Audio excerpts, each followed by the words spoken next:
Bienvenidos, bienvenidas a una emisión más de Cortésmente. Cada semana es un gusto para nosotros llevar hasta sus hogares y a todos los lugares donde nos ven diferentes temas con importantes invitados y por medio de la palabra, de la conversación, aportar al criterio, a la información, a todo lo que nos interesa.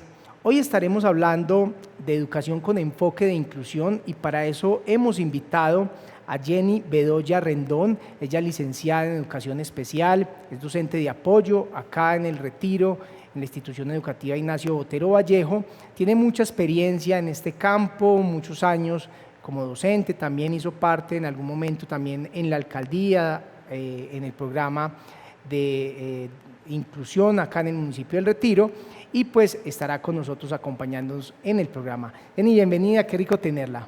Hola Cami, muy buenas tardes, muchas gracias por la invitación. Muy bien, quisiera primero que empezáramos hablando sobre el concepto de inclusión. Afortunadamente se ha venido ganando en él y pues antes digamos que tenía otras connotaciones o se concebía de una manera y hoy digamos que desde la educación también se ha entendido el que se tengan, digamos que unos docentes dentro de las mismas instituciones educativas que puedan, digamos que entender, identificar, pero también acompañar a sus otros compañeros docentes y a muchos niños y jóvenes, digamos que tienen que tener una atención diferencial o por decirlo de alguna manera, que les permita estar en determinados espacios. Claro que sí, Cami, como lo decís, el término discapacidad ha variado bastante. Igualmente el término en el tema educativo. Lo decías ahorita, hice parte de la administración municipal en el programa de inclusión. Antes se manejaba junto el proyecto de adulto mayor y discapacidad. Era dirigido a unas cuantas personas, un grupo muy mínimo, con discapacidades ya muy marcadas y personas muy mayores. El grupo ahora entiendo que está más numeroso y con una variabilidad en cuanto a las edades. Paso de ahí entonces a ser llamada docente de apoyo, a manejar el aula de apoyo, así se llamó inicialmente, en la institución educativa Ignacio Botero Vallejo, donde se ha trabajado con los chicos que presentan alguna discapacidad. Entonces, si bien el término en la historia ha tenido mucha variabilidad y también participación diferente de estas personas en el medio. Primero eran escondidos incluso por sus familias, la connotación de tener una discapacidad era de personas locas, enfermas. Inválidos, minusválidos. Era muy peyorativo además siempre los términos. Sí, siempre fue catalogado pues de una manera muy baja a nivel pues de un léxico que los catalogaba sin posibilidades de nada. Se abre entonces la participación de ellos en el entorno educativo. En un principio se llamaba integración escolar. Hacían parte de las aulas, pero haciendo un trabajo totalmente aparte del grupo en el que estaban inmersos. E incluso muchas veces llevados aparte a lo que se llamaba el aula de apoyo, que hacía parte entonces una docente especialista en el tema, en este caso yo como educadora especial, los apartaba de pronto a esa aula a trabajar pues con ellos diferentes actividades muy básicas, ¿cierto? El término entonces cambia, ahora se llama educación inclusiva.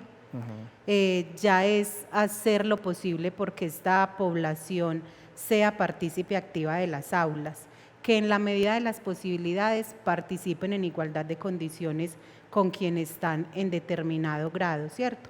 Esto también depende mucho de cada diagnóstico de cada estudiante. El término ha variado infinitamente, población con discapacidad, centrado la discapacidad en ellos, ¿cierto? Luego en situación de discapacidad, porque no son ellos quienes tienen la discapacidad, sino el medio que es los que los hace discapacitados para participar en igualdad de condiciones. Actualmente hablamos del tema barreras para el aprendizaje y la participación social. Siguiendo esto en el medio, las barreras las ponemos somos nosotros, las pone el medio, ¿cierto? Entonces ya se hablan de barreras metodológicas, actitudinales de la comunidad en general hacia ellos y las barreras también arquitectónicas, que es todo lo que tiene que ver con la infraestructura. Y en ese mismo aspecto de los conceptos y cómo se han ido transformando, hablar de capacidades diferentes es algo que nos pone, digamos que, por decirlo de alguna manera, en cierta igualdad, porque todos tenemos efectivamente capacidades diferentes, ¿cierto? Y en lo físico, en la parte, digamos que, cognitiva, en fin. Y desde ese aspecto, profe Jenny, hay algo que creo que es un gran reto, porque si bien ese mero concepto y en lo que también llamamos, además de una manera también muy inadecuada, personas normales, que también nos referimos, que somos normales, ¿cierto? Incorporar, digamos que cualquier persona en un sistema educativo, por eso de que somos diferentes, tenemos diferentes maneras de aprender, ya es un reto importante el hecho de que una persona, digamos, que tenga ciertas situaciones que le hacen más difícil entender ese sistema educativo, pues hay un reto aún mayor. Y en ese aspecto quiero que hablemos, Jenny, justamente del sistema educativo en términos muy generales y cómo ustedes tienen, digamos, que esa labor de estar pendientes, no sé, de cada uno de estos niños o jóvenes, también cómo ellos se relacionan cuando llegan a estos espacios y cómo ha sido ese proceso. O sea, ¿a qué quiero llevar con todo esto? Es que me imagino que es mejor que un niño, que una persona esté, digamos que en relación con los espacios que, insisto, llamamos normales, que estar a toda hora, digamos que solitos en un entorno apartados, y en ese sentido, pues, creo que es muy importante comprender lo que hoy buscamos, que es justamente incluir, estar, digamos que todos en función, en este caso, de la educación. Claro, Cami, vos lo nombrás reiterativamente y es un interrogante que siempre habrá en cualquier espacio, que son los conceptos normales y anormales, y también en medio del bagaje de la cultura y a través de la historia, a qué se ha nombrado normal y a qué se ha nombrado anormal. Porque vos, con todas tus capacidades, podés tener cosas que te permiten desarrollarte en un ambiente normal y en otros no, por lo mismo de las capacidades diferentes, ¿cierto? Entonces, todo esto, ¿cómo se puede manejar desde el sistema educativo? Al ingreso, cuando son personas que llegan nuevas a la institución, se tiene la entrevista con nuestra orientadora escolar, donde se indaga por aspectos de la vida familiar, del contexto y de situaciones particulares que de pronto nos logran nombrar algún tipo de diagnóstico o alguna barrera, ¿cierto? Reconociendo ya entonces ese diagnóstico que se tiene, se reporta en el Sistema Integrado de Matrícula, en el SIMAD, con alguna de estas categorías de discapacidad, capacidades o talentos excepcionales, que es otra línea, o trastornos específicos del aprendizaje. Se logran incluir entonces en el aula y el trabajo se dedica entonces ya desde cada profe a mirar qué ajustes es necesario hacer para la participación efectiva y en plenas condiciones, digamos, de igualdad o de equidad para estas personas en el aula. Entonces es mirar y analizar cuáles son los apoyos que requieren y que son necesarios para que ellos efectivamente vayan avanzando en el sistema escolar.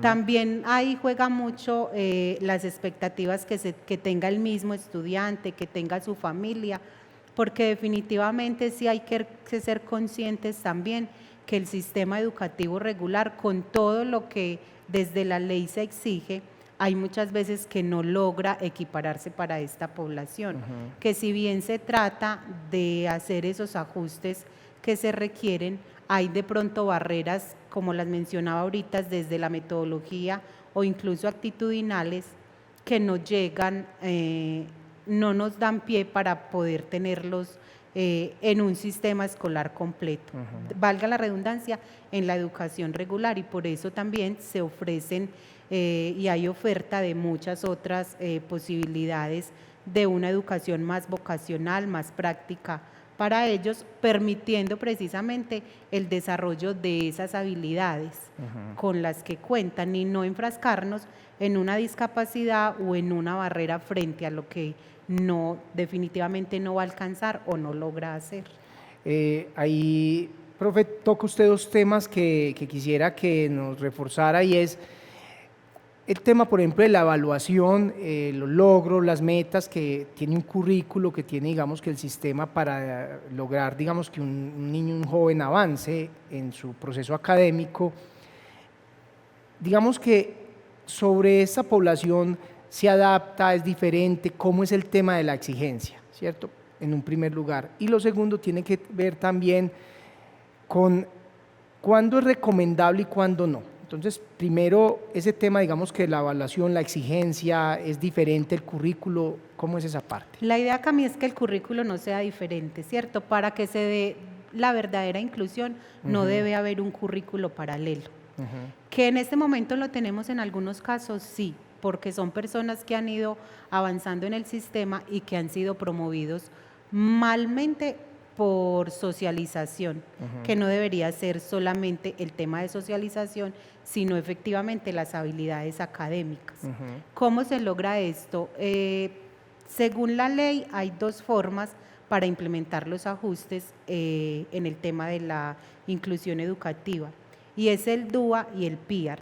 El DUA, el diseño universal del aprendizaje, creado en determinado momento un diseño universal desde la parte arquitectónica frente a el acceso a las estructuras, ¿cierto? Una rampa, apoyos pues de movilidad, y de ahí se traslada al ámbito educativo, diseño universal del aprendizaje, donde logran avanzar en condiciones de igualdad, bajo los mismos objetivos, pero con apoyos, digamos, en un tiempo limitado para que ellos vayan alcanzando los mismos aprendizajes. Y ya el PIAR, que es el Plan Individual de Ajustes Razonables, ahí sí cambia la metodología de evaluación, es ofrecer otras alternativas para que puedan ir avanzando en el sistema. Entonces, una evaluación para todos es escrita. Si este chico, la barrera que se tiene es frente a la parte de escritura, promover la evaluación oral, ¿cierto?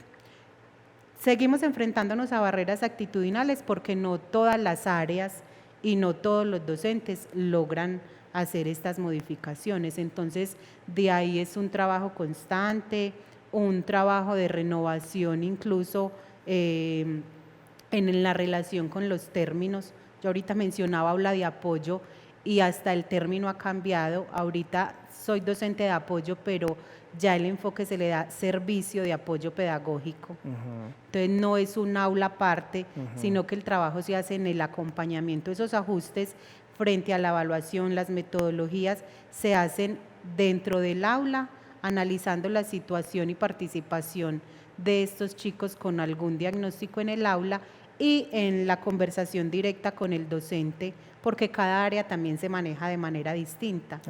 Y según las capacidades que tengamos, también manejamos diferentes habilidades en cada una de las áreas. Y en el tema de cuándo sí, cuándo no, qué decirle a una familia, cómo se hace, digamos, que ese trabajo, esos filtros, no sé si se hagan, o cualquier persona, digamos, tiene derecho a estar en un aula de clase. Cami, la ley nos dice que debemos recibir a toda persona sin discriminar por algún tipo de discapacidad. Ya es entrar a hacer una valoración pedagógica, apoyados también en un diagnóstico que se traiga, el cual traerá recomendaciones frente a procesos terapéuticos o farmacológicos en muchos casos, y es hacerle el seguimiento precisamente a toda una evaluación diagnóstica para mirar y propender pues fortalezas y necesidades de que ese chico sí o no esté o continúe hasta cierta parte en el entorno regular. Es muy difícil también con las familias porque pasan por diferentes fases frente a una persona con barreras para el aprendizaje. Entonces es mediante el diálogo y la revisión constante, tanto de la parte médica como de la participación en el entorno escolar, que se van tomando conjuntamente estas decisiones en beneficio de la persona que tenemos ahí, ¿cierto? Porque no es un ente y simplemente por tener la inclusión llevarlo hasta 11, bajo qué condiciones. Es también mirar el medio que más nos ofrece, donde podamos no estancarlo con cosas que no sabe, sino en todo lo que podemos encontrar en el medio, cómo podemos que esa persona avance y sea partícipe activa de la vida en la sociedad.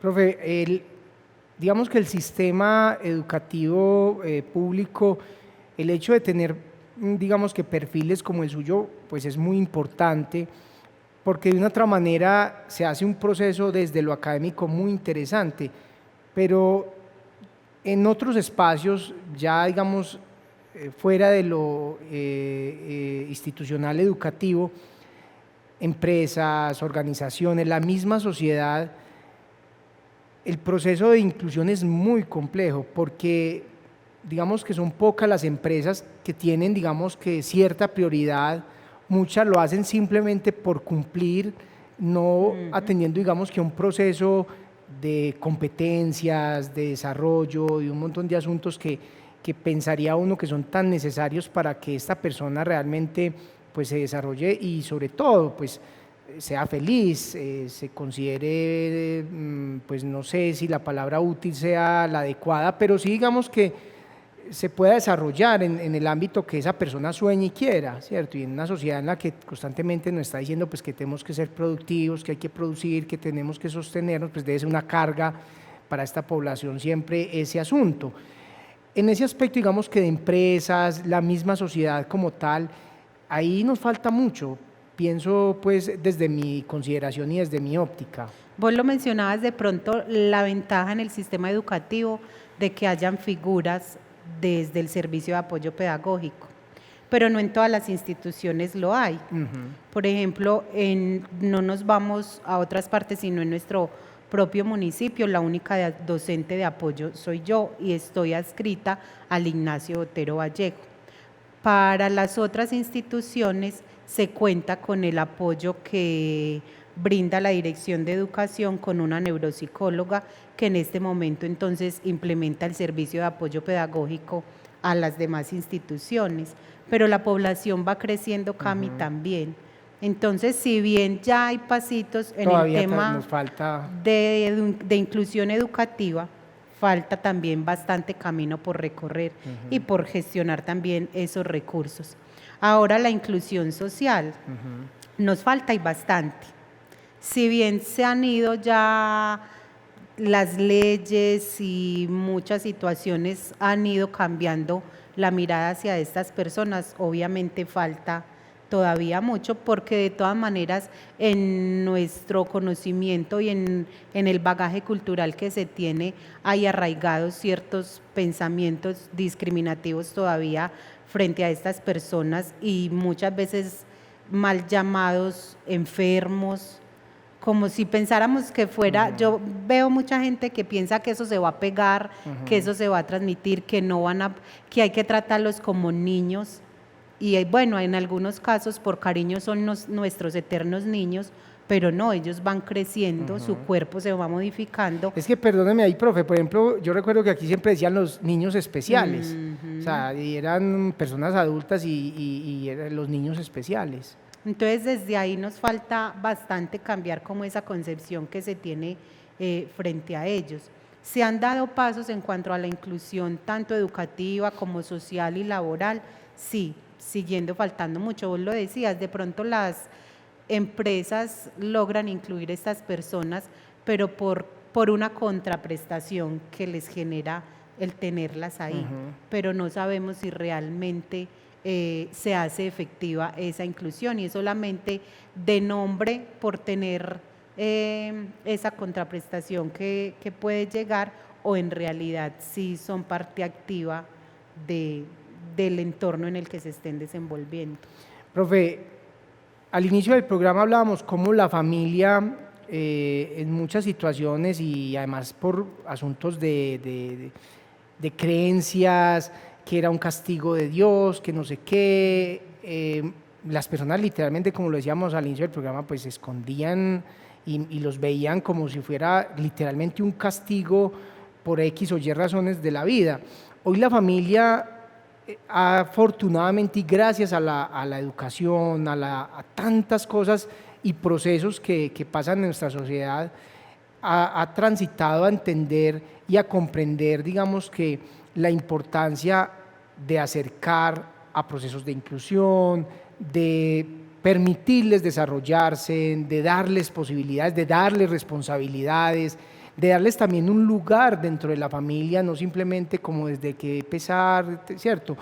Y en eso creo que la familia también ha mejorado y se ha ido, digamos que, educando, por decirlo de alguna manera, para entender lo que es hacer parte de una familia que tenga una persona con estas características. Sí, las concepciones han ido cambiando y el tema ha ido evolucionando, así como evolucionó cada nombramiento que se le dio a esta población, asimismo las concepciones en las familias donde ya los hacen partícipes, pero también, Cami, porque en la sociedad hay muchas oportunidades ya de participación y desarrollo para ellos, tanto desde la parte médica, terapéutica, como otros programas de educación dirigido también a ellos. Ahora hay muchas fundaciones que también permiten que ellos sean parte activa. Entonces, las familias, de cierto modo, logran encontrar unas redes de apoyo para luchar por que estas personas fortalezcan sus habilidades y se desenvuelvan en el entorno como cualquiera de nosotros. Profe, pues finalmente, qué bueno que nos diera como un compendio un poco de esas recomendaciones para la familia, para la sociedad, en términos también un poco estructurales, de cómo debe ser esa consideración en términos de políticas, de tantos asuntos que debemos avanzar. Cami, yo creo que la recomendación general es a mirarlos desde el amor, desde la empatía y obviamente desde el poder brindar el concepto de igualdad y la participación en igualdad de condiciones, valga la redundancia, en igualdad de condiciones a nosotros, hacerlos partícipes de cada uno de los contextos que faciliten y favorezcan sus habilidades, ¿cierto? Desde la política viene creándose varias leyes, decretos que cada vez permiten más la inclusión de estas personas al medio social, al medio educativo.